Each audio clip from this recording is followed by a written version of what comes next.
July 20th, 2026, and satellite trackers over the Persian Gulf are watching something that hasn't happened before in this war. A ninth consecutive night of American airstrikes against Iran, one right after another, with no sign of a pause. 5 days earlier, on July 15th, U.S. Central Command released the footage that changed the tone of this entire campaign. A 90-minute window of precision strikes, tearing into cruise missile storage bunkers and launch sites on Greater Tunb Island. A speck of rock at the western mouth of the Strait of Hormuz that the Islamic Revolutionary Guard Corps has spent years turning into a fortress. Explosions lighting up the night sky. Secondary detonations rolling through what CENTCOM described as coastal defense systems and missile infrastructure. By the time the smoke cleared, what the IRGC had on that island in the morning was simply gone by the following afternoon. That is the part of this story everyone saw. Here's the part almost nobody is talking about. Somewhere in the days since that strike, this campaign quietly crossed a line it had not crossed before. CENTCOM has now confirmed a U.S. service member killed and another wounded in the exchanges along the strait. Not an Iranian claim, not a piece of unverifiable propaganda out of Tehran. A confirmed American combat death, in a war the White House has spent months trying to describe as a skirmish. That single fact tells you the calculus around this conflict has shifted, whether either government wants to say so out loud yet. To understand how this campaign reached the point where American service members are dying in exchanges with Iran, you have to back all the way up, because nothing that happened this week is really new. It's the third or fourth time this exact pattern has repeated itself since the war began. It started on February 28th, 2026, when the United States and Israel launched joint strikes across Iran in what the Trump administration has called major combat operations, a campaign some reporting as tied to the internal name Operation Epic Fury. Those opening strikes didn't just hit military infrastructure. They killed Ali Khamenei, the supreme leader of Iran, in a targeted operation that removed the one figure who had sat atop Iran's entire political and religious command structure for more than 3 decades. Read that again. This war didn't begin with a border skirmish or a proxy attack. It began with the United States and Israel removing the single most powerful man in Iran on day one. Iran's response was immediate and geographically enormous. Within hours, the IRGC closed the Strait of Hormuz to all foreign shipping and broadcast warnings over open marine radio that no vessel would be permitted to pass. Britain's Royal Navy pushed back publicly, saying the closure carried no legal standing. But legal standing doesn't stop a missile, and shipping companies aren't in the business of testing that theory. Traffic slowed to a crawl. Insurance premiums for tankers transiting the strait spiked overnight. By March 19th, the United States had launched a dedicated aerial campaign with one specific objective: force the strait back open by destroying the Iranian assets capable of closing it. None of this is actually new territory for the Strait of Hormuz, even if the specific weapons are. During the Iran-Iraq War in the 1980s, both sides spent the better part of a decade attacking neutral tankers in these same waters, in what came to be known as the Tanker War, until the United States eventually escorted convoys through the strait, directly just to keep global oil moving. The difference this time is scale and speed. What took years to unfold in the 1980s is now compressing into weeks, because the missiles are faster, the surveillance is better, and the target list on both sides is longer than it has ever been. Israel has remained part of this campaign well past its opening days too, running its own strikes in parallel with the American effort rather than stepping back once the initial operation concluded. That joint posture matters, because it means Iran has spent the better part of 5 months fighting a two-front air campaign against two of the most capable air forces in the world at the same time, even as its own naval forces try to hold a choke point barely 30 miles wide at its narrowest point. That campaign produced a full naval blockade of Iran by mid-April. It produced a brief pause in early May, a short window some analysts hoped might hold. It did not hold. By June, both governments had signed a memorandum of understanding meant to end the war outright and restore normal shipping through the strait. For a few weeks, it looked like it might actually work. Then came July 6th and 7th. Iran attacked commercial vessels transiting the strait, and within 48 hours, President Trump told reporters he considered the ceasefire over. What followed was not a single retaliatory strike. It was the start of a nightly campaign that, as of the night just past, has now run for 9 consecutive days without interruption, and it is still going. So let's talk about exactly where this stands as of today, because the numbers here are not vague, and they are not coming from anonymous sources. They are coming directly from the man running Central Command. Admiral Brad Cooper, the commander of CENTCOM, released a statement that deserves to be read in full because of how carefully it is worded. Over the past 7 days, Iran has intentionally targeted civilians across the region by attacking 7 commercial ships, resulting in nearly a dozen civilian crew members killed, missing, or injured. 7 ships, 7 days. Nearly a dozen human beings who were doing nothing more than moving cargo through international waters. Some of those numbers have names attached to them, even if this campaign rarely bothers to use them. Indian officials have confirmed that 30 of their citizens were aboard 2 of the vessels targeted in just the past week, seafarers working commercial routes for wages, not for any government or flag they carry any allegiance to. At least one of them did not survive the attack. Multiply that by 7 ships and however many nationalities were represented on each crew, and the maritime law enforcement language Iran has used to justify these attacks starts to look considerably thinner than it does on paper. That is not a stray sentence. Read it again, because the word doing the heavy lifting in that statement is intentionally. Or, a 4-star American combatant commander did not say Iran's attacks resulted in civilian casualties. He said Iran intentionally targeted civilians. That is not battlefield color commentary. That is the language of an official building a legal and diplomatic record, the exact kind of record that gets cited later in front of allies, in front of the United Nations, in front of anyone who questions why the United States is doing what it is doing next. Because Iran, in the meantime, is telling an entirely different story to its own population and to anyone else willing to listen. Iranian state media has claimed its forces shot down multiple American aircraft. It has claimed strikes on U.S. logistics and support facilities across the region. It has claimed, without offering evidence, that American strikes have killed roughly 30 civilians in a single week. Separately, Iran's military has claimed a U.S. strike killed 7 of its own servicemen by hitting a barracks, rather than the missile infrastructure Washington says it was targeting. None of that has been independently verified, not one piece of it. On the other side of the ledger, the confirmed picture looks completely different. More than 20 warships now enforcing the blockade. 2 full carrier strike groups on station, hundreds of aircraft flying sorties. A single wave of strikes alone hit roughly 140 separate Iranian military targets in one night. An oil tanker bound for Karg Island, Iran's most important petroleum export terminal, disabled before it could complete its run. And now, for the first time since this phase of the campaign reignited, a confirmed American loss. That is where things stand right now. But standing still is not what this war does. It escalates, and the next rung on that ladder has already been named out loud. President Trump has floated the idea of charging a 20% toll on cargo shipped through the Strait of Hormuz in exchange for American naval protection, effectively turning the U.S. Navy into a security contractor for global shipping and Iran into the toll collector's least favorite neighbor.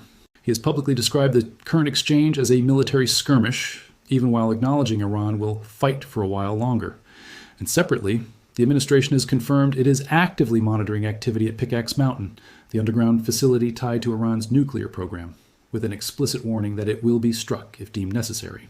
Think about what that list actually represents. A toll system is economic leverage, an attempt to make Iran's blockade backfire financially on Iran itself by turning the strait into a source of American revenue instead of Iranian chaos. The skirmish language is psychological, an attempt to keep this contained in the public imagination as something short and limited, even as the operational reality creeps towards something longer. And Pickaxe Mountain is the most serious option on the table, short of an actual nuclear strike. Hitting a facility tied to enrichment or weapons infrastructure would be an entirely different category of war than degrading coastal radar sites and fast attack boats. Getting floated, power plants, bridges, and now a nuclear-linked mountain facility represent a different kind of war than the one fought along the coastline for the past several months. Hitting cruise missile bunkers on an island is a naval war. Hitting a country's electrical grid and its bridges is a war against a civilian population's ability to function day to day. Those are not the same category of target, and the fact that they are even being discussed publicly suggests the political ground is being prepared for a version of this campaign that goes considerably further than anything that has happened so far. So what is Iran's actual response to all of this pressure? Publicly, defiance. Privately, something closer to fracture. Iran's foreign ministry said just hours ago that the memorandum of understanding between the two countries has now entered what its own spokesperson called a crisis stage. Or, Tehran argues that any terms it hasn't fulfilled are the direct result of American violations first.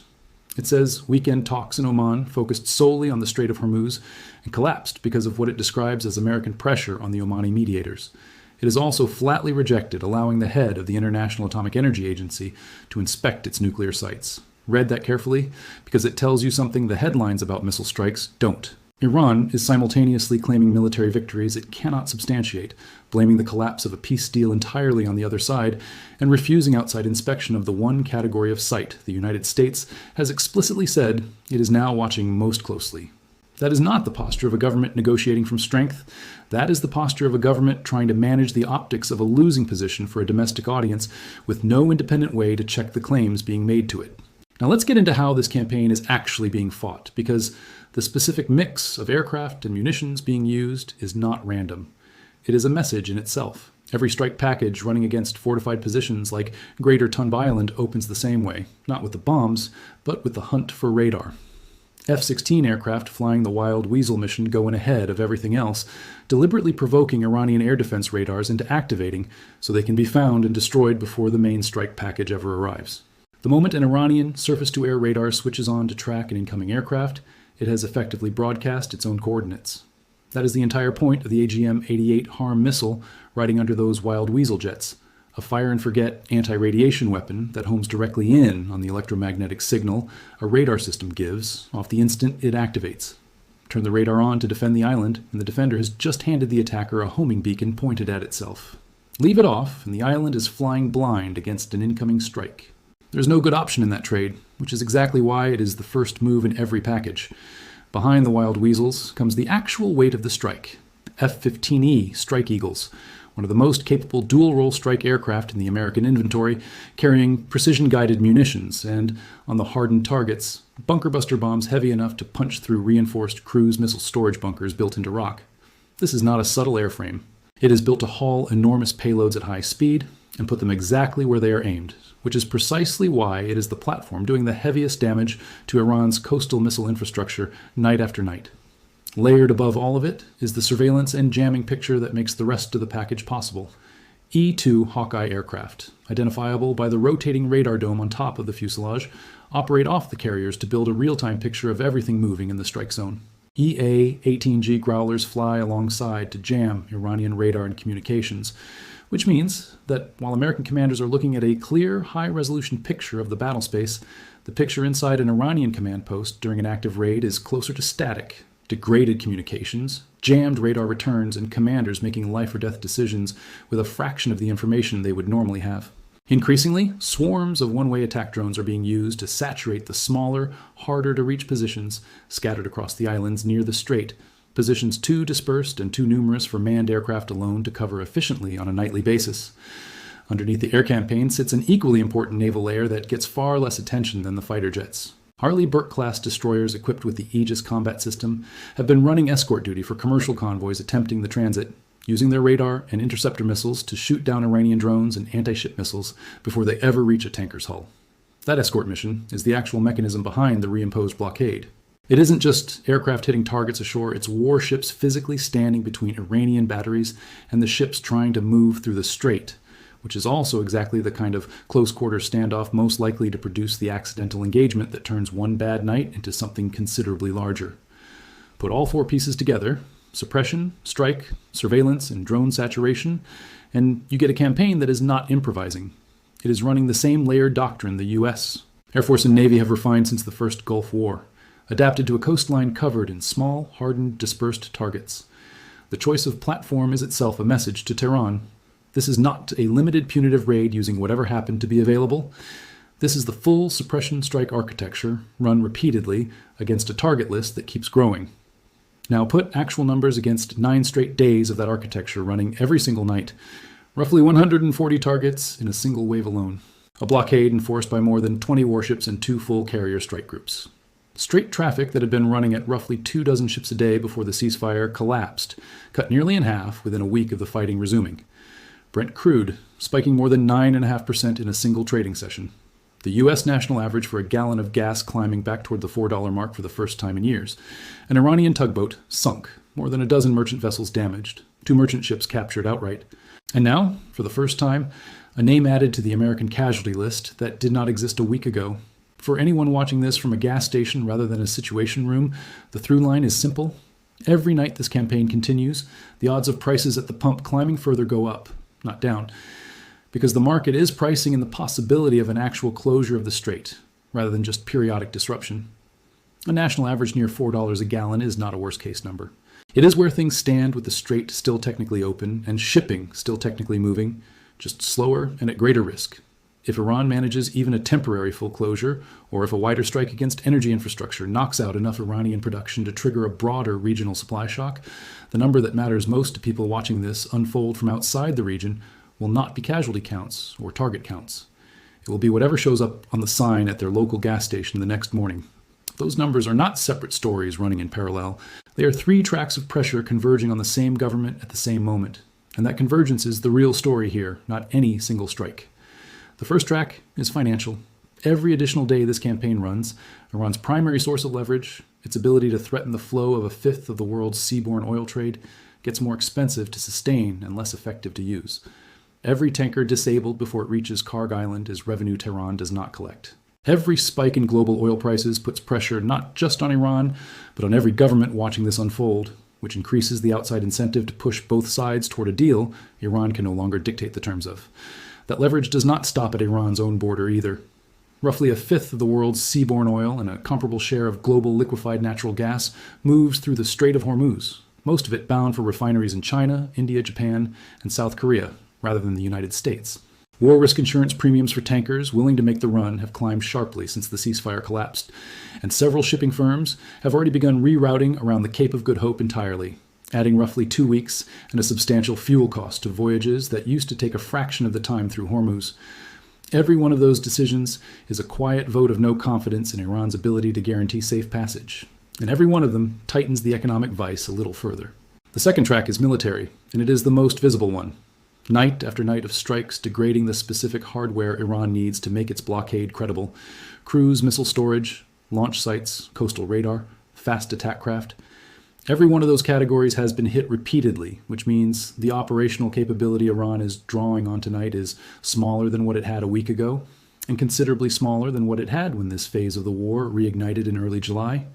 The third track is psychological, and it is the one most viewers scroll past without registering. Admiral Cooper's statement about intentional civilian targeting is not just a battlefield summary. It is building the international legal justification for whatever comes next, whether that is the toll system, an expanded strike list, or eventually action against Pickaxe Mountain itself. Iran's own claims of shoot-downs and hidden victories are not just propaganda for propaganda's sake. They are an attempt to manage a domestic political situation, where questioning the war effort has become considerably more dangerous than questioning most other things in Iranian public life. Both sides are fighting an information war running parallel to the shooting war, and both sides know it. 3 tracks, 1 target, all landing at once. That is what makes this moment different from the strikes that came before it.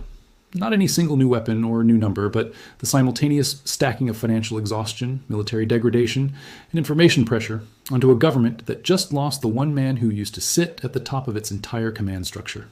Which brings us to the question almost nobody outside the region is asking clearly enough. Who's actually making decisions inside Iran right now? Khamenei is dead. He died in the opening hours of this war, on February 28th, in a targeted strike that removed more than 30 years of centralized religious and political authority in a single moment. Everything since, the strait closures, the ship attacks, the missile barrages toward Kuwait, Jordan, Bahrain, and Qatar, has happened without that central figure in place to authorize, coordinate, or restrain it. What's left is a fragmented structure. A foreign ministry, run by officials like spokesperson Esmail Bagay, still attempting diplomacy, still negotiating in Oman, still issuing statements about crisis stages and memorandums of understanding. And running in parallel, almost entirely separately, an Islamic Revolutionary Guard Corps that controls the actual military assets along the strait. The fast attack boats, the coastal missile batteries, the drone stockpiles, and that has continued attacking commercial shipping, even while its own country's diplomats sit across a table from American counterparts trying to negotiate an end to exactly that behavior. That is not a government speaking with one voice. That is 2 institutions inside the same country pursuing 2 different strategies at the same time. And the military wing is currently the one setting the pace of events on the water, regardless of what the diplomatic wing says in Muscat or Geneva. Whoever commands the IRGC's naval and missile forces along Hormuz right now has more practical influence over whether this war escalates in the next 72 hours than the civilian ministry drafting statements about crisis stages back in Tehran. Hormuz is not the only choke point Iran can lean on to make this fight bigger than it already is either. Iranian Revolutionary Guard advisors have spent years operating inside Yemen alongside the Houthi movement, supplying targeting information and equipment used against commercial shipping transiting the Red Sea and the Bab el-Mandeb Strait further south. If the pressure along Hormuz keeps building the way it has for 9 straight nights, expanding proxy attacks through the Houthis is one of the more likely pressure release valves Tehran still has available, one that would drag a second major shipping lane into the crisis without requiring a single additional Iranian vessel to leave port. Even inside a campaign running 9 consecutive nights of strikes, the 2 governments have still found room for one quiet gesture of goodwill. Iran released an American woman who had been detained since December of 2024, and the Trump administration publicly credited Tehran for it. That detail matters, because it shows the channels between Washington and Tehran have not gone completely dark even at the worst points of this war.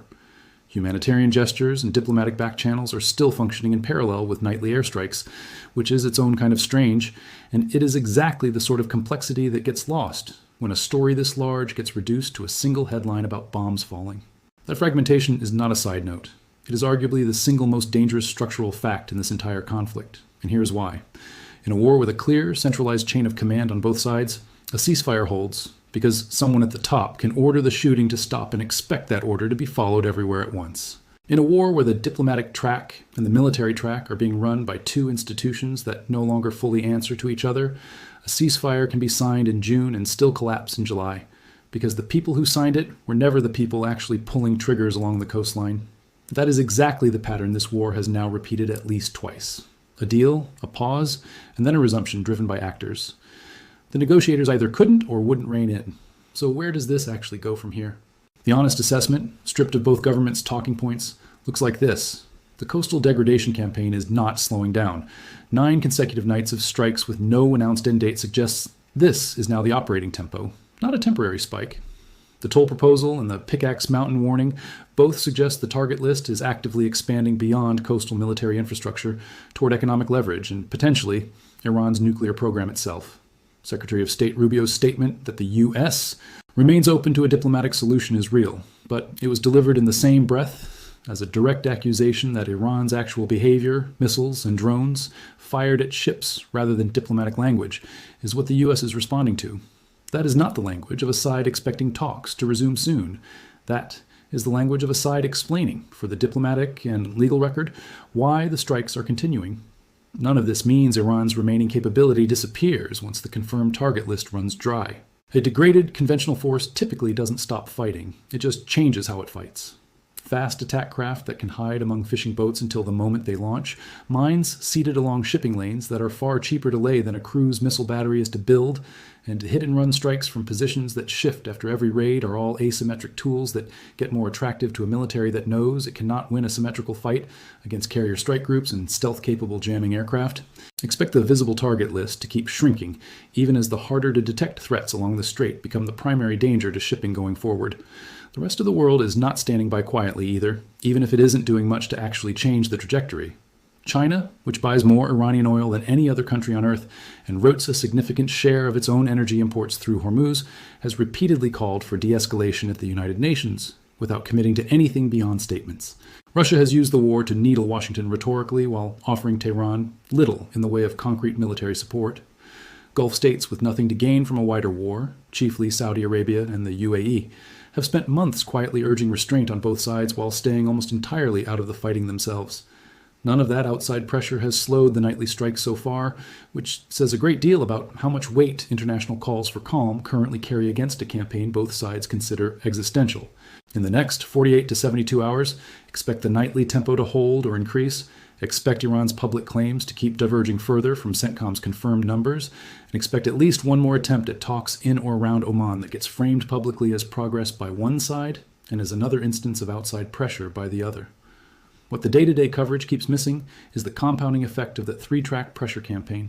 Most single-day headlines can only capture one strike, one statement, or one casualty figure at a time, when the actual story is the accumulation of all 3 tracks landing on a fractured government at once. That fracture is the detail that should worry serious analysts more than any single weapon system on either side. The structural risk sitting underneath every night of this campaign is not really about whether the United States can keep degrading Iranian coastal infrastructure. It clearly can, and it has been doing so for months. The risk is that a command structure this fragmented raises the odds of an accidental or unauthorized escalation that neither government actually intended. A local IRGC commander on one of these islands deciding to fire on a warship without clear authorization from anyone above him. A missile aimed at a tanker landing somewhere it shouldn't.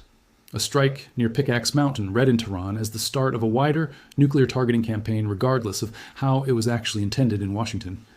Kuwait is already reporting hostile aerial targets in its own airspace. Jordan has already shot down Iranian missiles over its own territory. Bahrain's capital has been placed on alert for a possible attack. Every one of those countries is now absorbing spillover from a war it did not start, and every one of them represents a place where a single miscalculation could widen this conflict in a direction nobody currently controls. That is the part of this story that does not resolve itself with a clean headline. And it is not going to resolve itself this week either. Because here is where this leaves us, 9 nights of strikes and counting. A blockade that is not loosening, a toll system on the table instead of open shipping, a mountain facility under watch that everyone involved understands is a different kind of target than a radar site. A foreign ministry calling its own peace deal a crisis while the military wing it nominally oversees keeps firing on commercial ships anyway. And, as of this week, an American name added to a casualty list that did not exist before this specific round of strikes began. What was sitting on Greater Tunba Island on the morning of July 15th is gone. What replaces it, what gets targeted next, and whether the threatened next step really does reach the power plants and the bridges the way it has been floated more than once already in this war, none of that has been written yet. The footage from that 90-minute window is still the clearest single image of where this campaign stands right now. Whether it ends up being remembered as the peak of this war or just one more night in a campaign that keeps finding new ways to escalate is the one question nobody currently holding a microphone on either side is able to answer honestly.